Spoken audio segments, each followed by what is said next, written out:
Hey guys, how's it going? Happy Tuesday. How you been? I've been alright. I've been having sort of a kind of a draggedy ass day where I can only seem to get small things done. Which I guess that's okay, because it's the kind of day where you just get things done that you've been putting off, so it's all good. What I'm doing today is some chicken, and what I'd like to really get back into is dehydrating. I haven't been doing as much as I should have lately. I've been kind of letting that go a little. So I'm gonna do some dehydrating of this chicken, and I'm planning on using some of this raspberry vinaigrette and just soaking it overnight in that, and then dehydrating it tomorrow. So some of it I'm gonna use for that, and then the rest I'm looking forward to making some chicken strips and cooking them just like buffalo wings, because I wanted to get buffalo wings, and I went to the store, and man, I can't believe that buffalo wings cost more per pound than chicken breasts. That's insane. I want to go back in time and kill that lady in Buffalo who invented buffalo wings, because she ruined it. She invented it and ruined it. I've always liked chicken wings for as long as I've had them, and it's just crazy that even in Anchorage here this month, they just opened a new chicken wing place, and it's really popular, and it's expensive. Each wing is, you guys are going to freak out, one wing is 75 cents.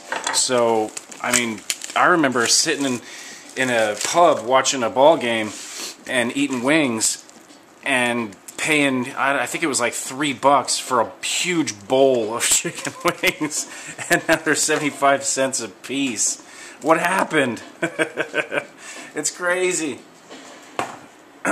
So for the chicken strips that I'm gonna deep fry, I'm gonna do this video in two parts. I'm gonna try and keep this real short and just sort of give a run through of how I do it. I just take a breast like that, and there's that nice bone stuff on there, and I'm definitely going to make some more soup with that. I'm not too careful, because I know whatever I miss is going to end up being a nice soup, and that doesn't bother me too much.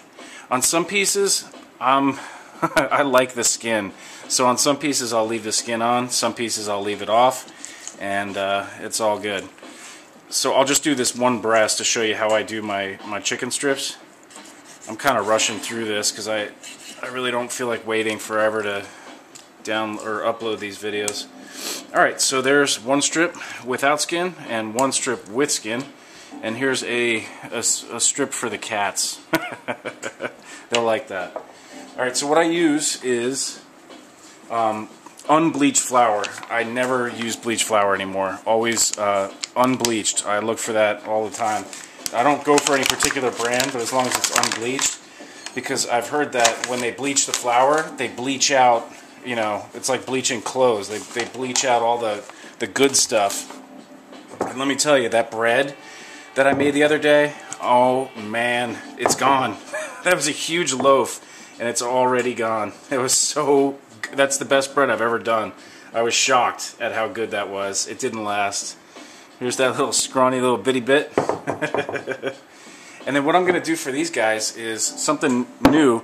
And whenever I go to the store, whether it's the hardware store or the wood store or the food store, I always try, even though I'm on a budget, I always try and grab one thing that I've never had before just to give it a try, and I usually don't spend more than $5. So what I did at the Asian store was I bought these Panko breadcrumbs. I've never had them before, but I figure it's Japanesey kind of breadcrumbs, so if it's like tempura, then I'll be a happy fella.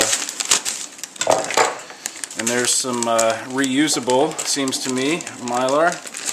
I can use that for resealing something in. Oh yeah, look at those breadcrumbs. Yes, sir. Look at that. Nice and flaky. That's something I want to learn how to do too, is getting a really flaky, nice breadcrumb. Alright, so I got the breadcrumbs, and what I'm going to add to that is the spices from the way back of my spice drawer. And in front of all the spices are vitamins and stuff, and these have been neglected. There's a nice tarragon, which I don't like too much of, but I like a little like mystery hint of tarragon. Go for a little sage. Oh yeah, smells good. Not too much. I'm just gonna throw enough in to give it, you know, a little bit of pizzazz, but not a little thyme. Smells great. Thyme, that's been in there for a long time. Still smells good though. All right, we got some New Orleans Cajun. Look at that. That's how long it's been neglected. So I'm just gonna take my knife and poke it in there and get just enough going. Oh yeah, that's plenty. Oops. Oh, cheers, by the way. Happy Tuesday. A little white pepper, which I've never really been a big fan of. I don't know if any. Whoa, hey now, that was a lot. If anyone knows about white pepper, send me a message. I'd like to learn more about white pepper. This was for camping like 2 years ago, and it's been totally neglected. And there's duct tape over some of these. I don't know what that means. So I don't think I'm going to mess with that. Alright, so I got my crumbs mixed up with my spices. Got my egg. Got my floured up strips. So what I do, this is the way I do it. I just give it a quick dredge and make sure all that flour gets covered. And that is like glue. That's really going to make it stick.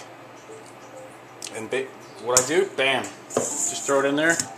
I was about to say the word basically. Some of you might have noticed that. I certainly did. Alright, so that's it. Look at that. Doesn't that look sweet?